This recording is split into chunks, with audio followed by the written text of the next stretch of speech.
Hola, hola, jóvenes. ¿Qué tal? Muy bien.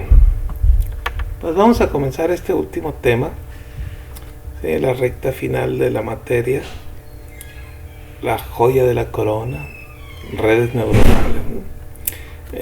La inteligencia artificial, pues no termina aquí en redes neuronales, sino que redes neuronales abre un campo nuevo, ¿sí? Después podemos decir que están las máquinas de soporte vectorial, etcétera, y luego está el deep learning, etcétera, etcétera, ¿no? Pero bueno, esta es la continuación de lo que sería regresión logística, ¿eh? Todos estos temas pues se ven en posgrado de computación, se ve lo que sería la inteligencia artificial y entonces vamos a ver lo que sería una red neuronal. Nosotros nos quedamos el último tema que habíamos visto anterior a redes neuronales había sido regresión logística, ¿sí? Nada más, por ejemplo, este problema de clasificación, donde se ve que es una clasificación no lineal, porque no es posible separarlo con una recta, estos dos clases, estos dos conjuntos, pero de todas formas sí sería posible hacer una clasificación usando el algoritmo de regresión logística, pero sí sería la ecuación de la hipótesis estaría más o menos así. Se ve que sería complicada, entonces posiblemente involucraría términos que no fueran lineales, como cuadráticos, cúbicos, etcétera, ¿no? De otro orden. Y por ejemplo, para este ejemplo donde nada más tenemos x1 y x2, o sea, estoy graficando dos características nada más, porque ya graficar más características se vuelve muy difícil de graficarlo, ¿sí? Por ejemplo, estas dos características, aquí se ve que está difícil hacer esa clasificación.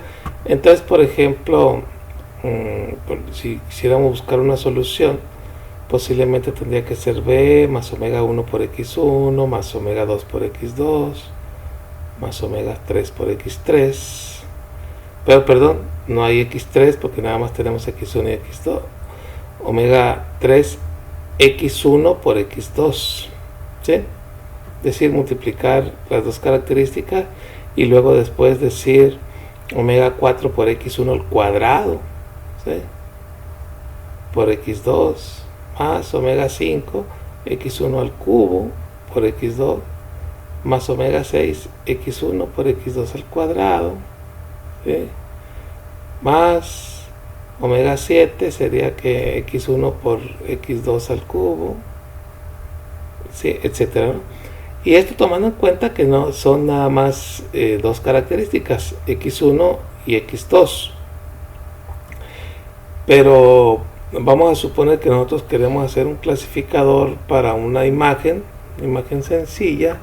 Vamos a suponer una imagen sencilla que mida 60 píxeles por 60. Si hubiera 60 píxeles de ancho y 60 de alto, estaríamos hablando de 3600 píxeles. Vamos a suponer que fuera en blanco y negro nada más, porque si fuera a color tendríamos que multiplicar esto por 3, uno por cada canal, pero vamos a suponer que fuera por en blanco y negro, entonces serían 3600 características, ¿sí? Si hacemos todo esto para toda esta combinación, por ejemplo, sería nada más, por ejemplo, en el b más omega 1 por x1, Aquí estamos hablando que ya serían las 3600. Y luego, si le agregamos la multiplicación de las características, sería x1 por x2, y luego x1 por x3, x1 por x4, x1 por x5. Habría que haberle sumado pues 3599, ¿sí? el x1 por todos los demás. Pero eso lo tendríamos que multiplicar por los 3600 variables. Entonces ahí ya vamos 12 millones de combinaciones y apenas vamos en la multiplicación. Todavía hay que agregarle cuando la x 1 está al cuadrado. Si vamos a suponer que consideramos el término cuadrático, entonces habría que agregarle esto también, y entonces ya se vuelve 259 millones de lo que sería la ecuación, y apenas vamos en el cuadrado, ¿sí? Es decir, sería realmente una tarea descomunal, y solo para una imagen de 60 por 60. Entonces definitivamente eso originó que la inteligencia artificial en este momento quedara detenida, por así decirlo. Estuvo detenida porque los cálculos que se requerían excedían generalmente las capacidades de las computadoras de la época. Estamos hablando de los 90, ¿no? Por ahí, 90, comienzo del 2000. Las computadoras eran lentas y tardaban en resolver este tipo de problema, pero pues las computadoras han avanzado muy rápido en potencia, ¿sí? Se están duplicando cada 2 años más o menos. Ha habido como una regla, incluso se ha superado esa regla, que en ocasiones de duplicarse la capacidad, y solamente eso ha pasado en el campo de la computación, ¿sí? Porque en otros campos, no, imagínense que por ejemplo, los automóviles estuvieran duplicando su velocidad cada 2 años. Entonces, por ejemplo, en el año 1900 corrían a 40 kilómetros por hora, ¿no? Que en el año 1902 corrieran 80 kilómetros por hora, y luego en el año 1906 corrieran a 160 kilómetros por hora, y en el año 1908 a 320 kilómetros por hora. En el año 1910 a 640 kilómetros. O sea, en 10 años no lo han hecho. No, los autos no han crecido a esa tasa de crecimiento, y prácticamente casi ninguna otra ninguna otra cosa ha crecido así tan rápido, ¿no? Entonces la computación sí ha crecido muy rápido, y entonces ha permitido ya que aunque se oiga así de millones de operaciones, pues se puedan hacer programas que hagan esa cantidad de operaciones. Bien, pero de todas maneras, aún de que la computación y el poder de cómputo ha avanzado, también ha avanzado los algoritmos, la algoritmia, ¿sí? Han hecho mejores algoritmos. Entonces, el caso de las redes neuronales también se pensó cómo hacer un clasificador que no involucrara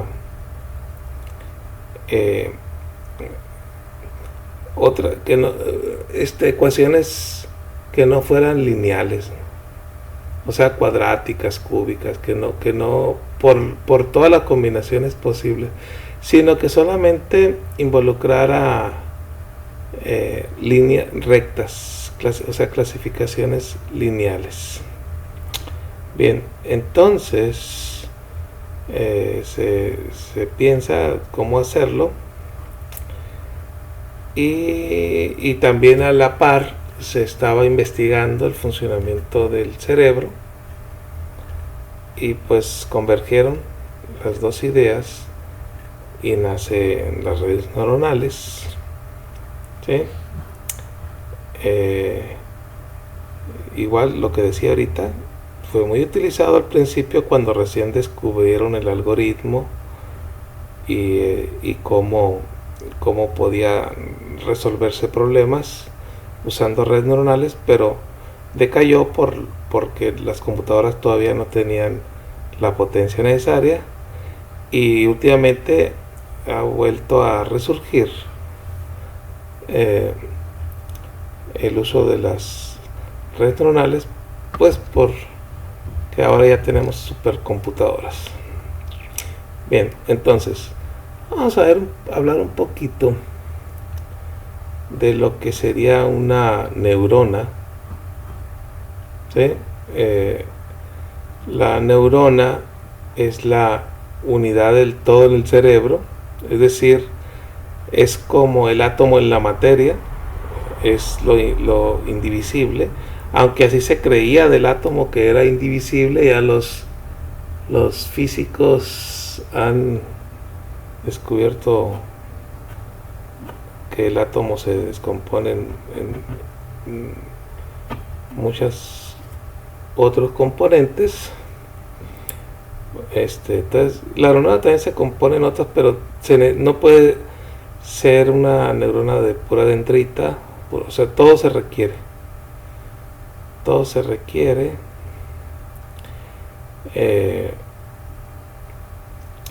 Dicen por ahí algunos que nuestro cerebro, o sea, el cerebro de un humano, tiene más neuronas que el universo tiene estrellas. Se oye impresionante, porque uno piensa pues que la cantidad de estrellas es casi por infinito, pero digo, en este caso se refiere a las estrellas observables, ¿verdad? Porque si las estrellas fueran infinitas, pues nuestro cerebro sí es finito. O sea, definitivamente existe una cantidad de neuronas que hay en nuestro cuerpo, nuestro cerebro. Ahí sí es finito. Está difícil esa comparación, pero se dice que son muchísimas neuronas las que hay en nuestro cerebro. Entonces, ¿cómo funciona una neurona? Pues básicamente tenemos el núcleo de la neurona, y tenemos el axón y las dendritas, por así decirlo. El axón, o estas partes de aquí, son como las entradas que tiene esa neurona, ¿sí? Estas entradas pudieran venir de otras neuronas, o pudieran venir de algunos sensores, ¿sí? Ejemplo de sensores pues son los ojos, las pupilas gustativas que hay en la lengua, el oído, o la piel. La piel también tiene muchos sensores. Por ejemplo, los vellos. Cada vello, cada uno de nuestros vellos está conectado. Por ejemplo, si se para un mosquito en un vello, lo sientes. Sientes que ese vello se está moviendo, porque envía una señal. La señal viaja por el axón y llega a la neurona, y la neurona lo comunica por las dendritas a las otras neuronas, y entonces hará algo al respecto. ¿Sí?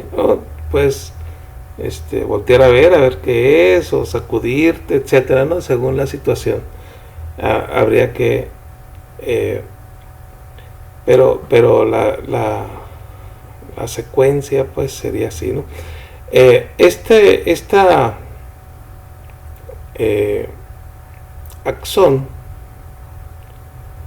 puede ser suficientemente largo. Por ejemplo, vamos a suponer que aquí están las neuronas del cerebro, y este extremo está conectado a los ojos. Entonces aquí están los ojos. Entonces todo el largo del cerebro a los ojos, pues sería todo esto. O por ejemplo al oído.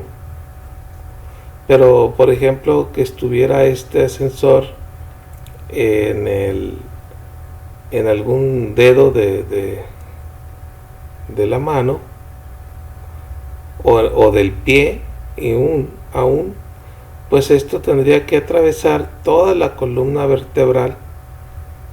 Esto atraviesa toda la columna vertebral, se va por en medio de la columna vertebral, llega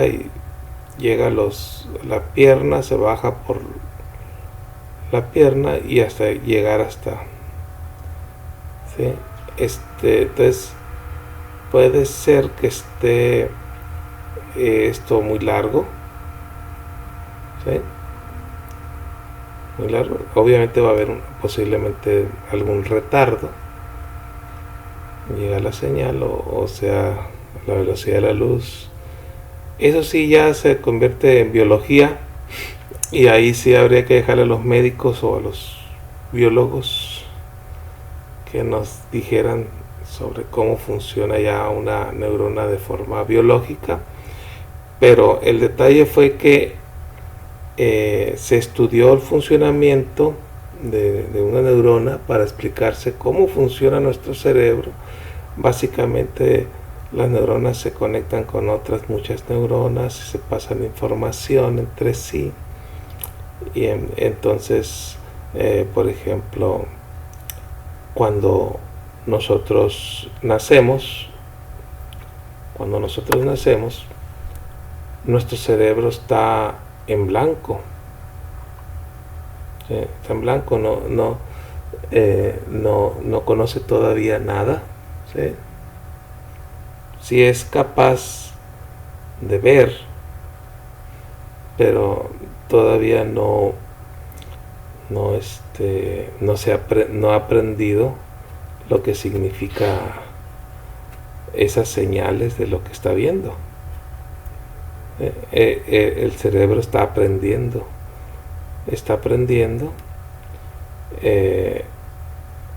su entorno. Imagínense, nosotros como seres humanos, el cerebro está encerrado en una caja que sería el cráneo, está encerrado, y el mundo que nosotros conocemos lo conocemos por el cerebro. O sea, el cerebro es el que hace un modelo del mundo exterior, pero el cerebro nunca está en contacto con el mundo exterior, lo hace a través de sus entradas. qué maravilloso órgano, ¿sí?, que entiende el mundo, ¿verdad? En base a los sensores que tiene. Nosotros como humanos tenemos ciertos rangos, por ejemplo en la vista. Hay otros animales que son capaces de ver, por así decirlo, luces ultravioletas o luces infrarrojas. Hay otros animales que ven magnetismo o campos electromagnéticos, como los tiburones martillo, y así, o sea, es sorprendente la cantidad de sensores que se han desarrollado por los animales que introducen información al cerebro. Aquí se ve una imagen de unas neuronas que se crearon en vitro y cómo empezaron a conectarse rápidamente entre ellas. Entonces, lo que nosotros hacemos es un modelo de la neurona, y el modelo nosotros ya lo conocemos, es este. Entonces, si se les hace conocido, nosotros podemos decir que nuestra neurona y tiene sus entradas y luego va a tener su salida. Sería algo así como un clasificador logístico. Es un clasificador logístico, de regresión logística, que es capaz de dar una señal dependiendo de las entradas, tiene una salida. Entonces nosotros, como lo conocemos más, es con un bias. Bueno, aquí le puse yo X0, pero sería un bias, una B. Lo tengo que arreglar. Hasta ahorita lo estoy viendo. Debería haber sido una B, y X1, X2, X3 y la B, ¿verdad? Es como funciona nuestro clasificador logístico hasta ahorita. Muy bien. Aquí, por ejemplo, una red neuronal, entonces sería algo así como esto, donde tenemos nosotros unas entradas, y esas entradas se introducen a muchas neuronas, a varias neuronas. Esas neuronas procesan la información de la entrada y tienen una salida, y estas neuronas están conectadas con otro capa, con otro nivel de neuronas. Estas neuronas ya no tienen acceso directo a las entradas, sino que tienen finalmente la información que está introduciéndose a la neurona tiene que ver con las entradas, pero ya no es directo, sino hubo un preprocesamiento, por así decirlo, en un nivel anterior. Entonces ya está la información un poco digerida, por así decirlo, y entonces puede tomar a lo mejor esta otra neurona ser un poquito más sofisticada en la información que está recibiendo, ¿sí? Porque ya no le llega pura, le llega ya procesada.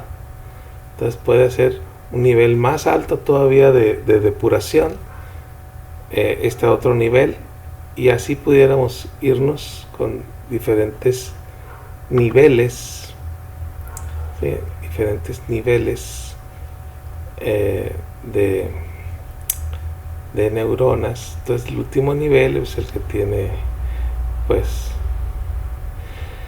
mayor información, por así decirlo, o información ya procesada como conclusiones, por así decirlo. Entonces aquí tenemos un glosario. Por ejemplo, tenemos que x1, x2 y x3 serían nuestras entradas, ¿sí? Esta sería nuestra neurona, y entonces, por ejemplo, tenemos la neurona 1, neurona 2, neurona 3, pero de la capa 2, capa 2, capa 2, capa 2. ¿Por qué? Porque la capa 1 sería la entrada, ¿sí? La entrada sería la capa 1. Entonces, y luego esta sería de la capa 3, sería la neurona 1 de la capa 3. Ajá, entonces, y luego tenemos las omegas, que después vamos a ver qué son esas, que van siendo más o menos estas flechas que están aquí. Aquí tenemos otra vez, no tengo nombres a las flechas porque lo intenté poner, pero se me hacía, son muchas flechas, se me hacía un relajo de etiquetas aquí, de etiquetado de las flechas, y luego se volvía muy confuso. Al rato ya ni se miraban las flechas de tantas letras que había. Entonces básicamente lo que está diciendo ahí es, por ejemplo, este es un omega, es por ejemplo la salida de esta neurona, es una entrada con cierto peso que llega aquí igual, ¿no? Bien, aquí está definido. Ahora vamos a ver un ejemplo para ver si queda más claro lo que es una red neuronal. Vamos a ver el ejemplo de forward propagation, pero ese ejemplo lo quiero agarrar completito en la siguiente clase, porque aquí esto ya se nos terminó. Muy bien, jóvenes, entonces nos vemos en el próximo video.